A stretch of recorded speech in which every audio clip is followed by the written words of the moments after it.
आज की वीडियो में डिस्कस करेंगे स्वेलिंग इन द यूट्रस, यानी कि बच्चेदानी के अंदर सोजिश है, सोजन है, जिसकी वजह से हमल नहीं ठहर सकता। तो क्या किया जाए, बच्चेदानी के अंदर सोजिश या सोजन क्यों हो जाती है, इसकी अलामात आपको क्या महसूस होंगी और क्या हमल ना ठहरने की वजह बन सकता है यह बच्चेदानी की सोजिश होना, या हमल हो जाने के बाद मिस कैरेज हो जाना, क्या वह बच्चेदानी की सोजिश की वजह से होता है, और अगर होता है तो आपको इसका इलाज क्या करना चाहिए।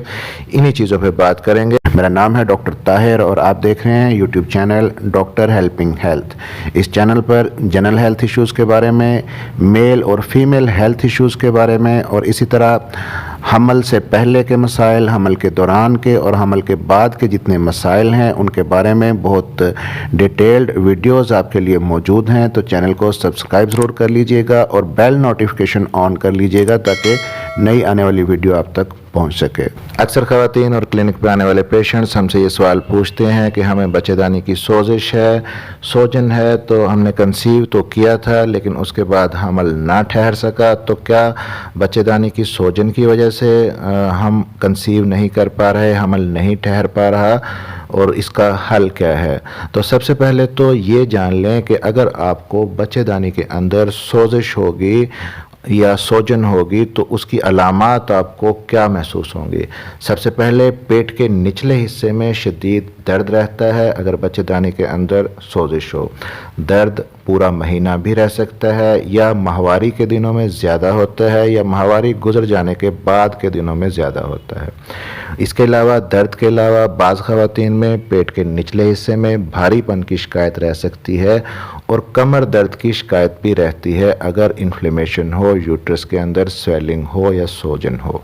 फिर यूरिन का बार बार आना, माहवारी के दिनों में बहुत ज़्यादा खून आना, या पीरियड्स का इर्रेगुलर होना, ये सारी अलामात हो सकती हैं अगर आपके यूट्रस के अंदर, बच्चेदानी के अंदर सोजिश है या स्वेलिंग है। तो अगर इस किस्म की अलामात आपके अंदर हैं तो आपको इन्हें इग्नोर नहीं करना चाहिए, फ़ौरन अपने डॉक्टर से कंसल्ट करना चाहिए ताकि आपके डॉक्टर आपका क्लिनिकल एग्जामिनेशन करके ये रूल आउट कर सकें कि क्या आपके अंदर बच्चेदानी की सोजिश है। क्योंकि वाकई बच्चेदानी की सोजिश या इन्फ्लेमेशन अगर है तो हमल नहीं ठहर पाता। अगर कंसीव हो भी गया है तो प्रेगनेंसी सक्सेसफुली फुल टर्म तक डेवलप नहीं हो पाती। तो आपके डॉक्टर आपका क्लिनिकल एग्जामिनेशन करते हैं, उसके अलावा आपका यूरिन का टेस्ट करवाया जाता है, फिर ब्लड का कुछ टेस्ट करवाए जाते हैं, फिर अल्ट्रासाउंड आपका किया जाता है जिसमें ये पता चल जाता है कि बच्चेदानी के अंदर सोजिश है या नहीं। और बच्चेदानी के अंदर सोजिश होने की एक जो सबसे बड़ी वजह होती है वो है इन्फेक्शन का होना। तो इन्फेक्शन मुख्तलिफ वजूहात की वजह से हो सकती है, उनमें एक तो एंडोमेट्रियोसिस है, फिर जो दूसरी मेन वजह होती है वो है मेंसेस के दिनों के दौरान, माहवारी के दौरान अगर आप अपनी पर्सनल हाइजीन का ख्याल नहीं रखती तो ये भी बच्चेदानी के अंदर सोजिश होने की एक बड़ी वजह बनती है। तो ऐसी सूरतों में उन दिनों में आपको, आप जो क्लॉथ इस्तेमाल करती हैं वो स्टरलाइज्ड या साफ़ सुथरा होना चाहिए, या अगर आप पैड्स इस्तेमाल करती हैं या बहुत देर तक पैड को आप फिर चेंज नहीं कर पाती तो ऐसी सूरतों में भी इन्फेक्शन होने के चांसेस ज़्यादा हो जाते हैं जो बाद में यूट्रस के अंदर सोजिश का सबब बनते हैं। फिर बाद औक़ात ये भी होता है कि आपको प्रेगनेंसी हुई है, उसके बाद आपको खुदा न खास्ता मिस कैरेज हो गया है, या किसी को अनवांटेड प्रेगनेंसी थी और उन्होंने टैबलेट यूज़ की अपने हमल को ज़ाया करने के लिए, तो फिर टैबलेट यूज़ करने के बाद कुछ दिन ब्लीडिंग हुई, लेकिन उसके बाद आपने अपने डॉक्टर को चेक नहीं करवाया और बच्चे का कोई पीस यूट्रस के अंदर रह गया है, तो वो पीस बच्चेदानी के अंदर इन्फेक्शन कॉज कर सकता है और इस इन्फेक्शन की वजह से यूट्रस के अंदर सोजिश हो सकती है। तो एक चीज़ ध्यान में रखें कि अगर आपका मिस कैरेज हुआ है या आपने कोई टैबलेट यूज़ की हैं मिस कैरेज के लिए, तो उसके बाद अगर आपको कॉन्टीन्यूसली ब्लीडिंग हो रही है तो इसका मतलब है कि कोई ना कोई क्लॉट या पीस यूट्रस के अंदर रह गया है। तो ऐसी सूरत में आपको फ़ौरन अपने डॉक्टर से कंसल्ट करना चाहिए, अल्ट्रासाउंड करवाना चाहिए, ख़ास तौर पर TVS अल्ट्रासाउंड हम कहते हैं उसको, ट्रांसवेजाइनल अल्ट्रासाउंड होता है, जिसमें एक प्रोब नीचे से वेजाइना के रास्ते अंदर दाखिल की जाती है और फिर अल्ट्रासाउंड किया जाता है। तो इससे यूट्रस का जो अंदरूनी स्ट्रक्चर है वो बिल्कुल आपके सामने आ जाता है और पता चल जाता है कि यूट्रस के अंदर कोई क्लॉट या पीस वगैरह तो नहीं है। यूट्रस आपकी बिल्कुल क्लियर होनी चाहिए मिसकैरेज के बाद। तो अगर इन्फेक्शन यूट्रस की सोजिश की बड़ी वजह है तो इसमें परेशान होने की ज़रूरत नहीं है, ये काबिल इलाज है। आपके डॉक्टर आपको खाने के लिए कुछ एंटीबायोटिक देते हैं, फिर वेजाइना के अंदर रखने के लिए भी कुछ मेडिसिन्स दी जाती हैं जिनसे सोजिश बहुत जल्दी कवर हो जाती है।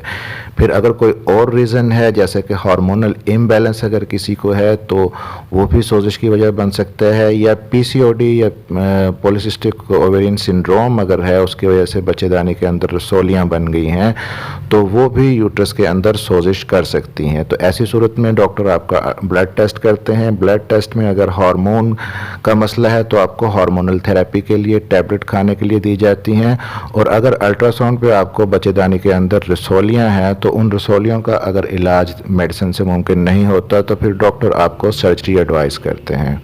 तो बच्चेदानी के अंदर अगर सोजिश है तो आपको परेशान होने की ज़रूरत नहीं है कि आप प्रेगनेंसी कंसीव नहीं कर सकती। प्रेगनेंसी भी हो सकती है, आप कंसीव भी कर सकती हैं, लेकिन ज़रूरी है कि टाइम पर चेकअप करवाया जाए और टाइम पर ट्रीटमेंट लिया जाए। तो एक तो आपके डॉक्टर ने जो ट्रीटमेंट आपको एडवाइस किया है आप उसको रेगुलर फॉलो कीजिए।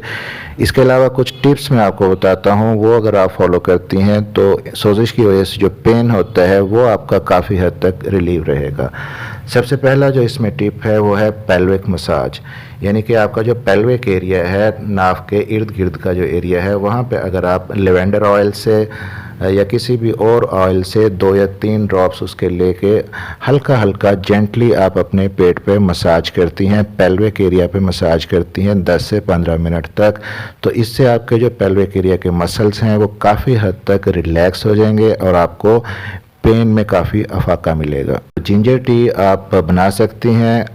अदरक को काट के उसके 1-2 पीस पानी के अंदर बॉईल कर लें और फिर उस पानी को आप चाय के तौर पे यूज़ करें। तो जिंजर टी भी बच्चेदानी की सोजिश को कम करने में मदद करती है। और एंडोमेट्रियोसिस की वजह से जब बच्चेदानी की सोजिश हो तो उस कंडीशन में आपको मतली की शिकायत ज़्यादा रहती है, और मतली की शिकायत को कम करने के लिए जिंजर टी बहुत ज़्यादा हेल्पफुल होती है। फिर होता है जी हीट अप्लाई करें अगर आप अपने पेल्विक एरिया पे, तो वो किसी भी सूरत में आप हीट अप्लाई कर सकती हैं। आप वार्म बाथ ले सकती हैं, गर्म पानी से बाथ ले सकती हैं, हीटिंग पैड्स आप इस्तेमाल कर सकती हैं, या गर्म पानी बोतल के अंदर भर के हॉट वाटर बॉटल्स आप बना लें, उनसे आप अपने पेल्विक एरिया का और पेट का मसाज कर सकती हैं।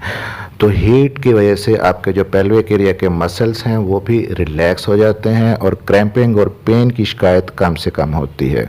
फिर बच्चेदानी के अंदर अगर सोजिश है तो कुछ मखसूस किस्म के फूड ऐसे होते हैं जो एंटी इन्फ्लेमेटरी होते हैं, सोजिश को कम करते हैं, और कुछ चीज़ें ऐसी होती हैं जिनसे आपको अवॉइड करना चाहिए जिनकी वजह से सोजिश ज़्यादा हो सकती है। तो जो चीज़ें आपने अवॉइड करनी है, कम से कम खानी है, उनके अंदर आप डेयरी की जितनी प्रोडक्ट हैं, मिल्क और मिल्क की प्रोडक्ट वो कम से कम इस्तेमाल करें। फिर प्रोसेस्ड फूड जो इनरिच हो, हाई हो शुगर के अंदर, वो भी आप ना इस्तेमाल करें। इसके अलावा कैफीन जैसे कि चाय, कॉफ़ी या अल्कोहल अगर आप यूज़ करती हैं तो इन चीज़ों से आप परहेज़ करें। और जो चीज़ें आपने ज़्यादा इस्तेमाल करनी है उसके अंदर आप ग्रीन लीफी वेजिटेबल्स ज़्यादा से ज़्यादा यूज़ करें। चिया सीड्स आप इस्तेमाल कर सकती हैं, ब्रोकली यूज़ करें, अदरक यूज़ करें, और बोन ब्रोथ भी हेल्प करता है बच्चेदानी की सोजिश को ख़त्म करने के लिए। तो चैनल को सब्सक्राइब ज़रूर कर लीजिएगा और बेल नोटिफिकेशन ऑन कर लीजिएगा ताकि आप जुड़े रहें इस चैनल से। मिलते हैं अगली किसी वीडियो में, तब तक के लिए अपना ख्याल रखिएगा।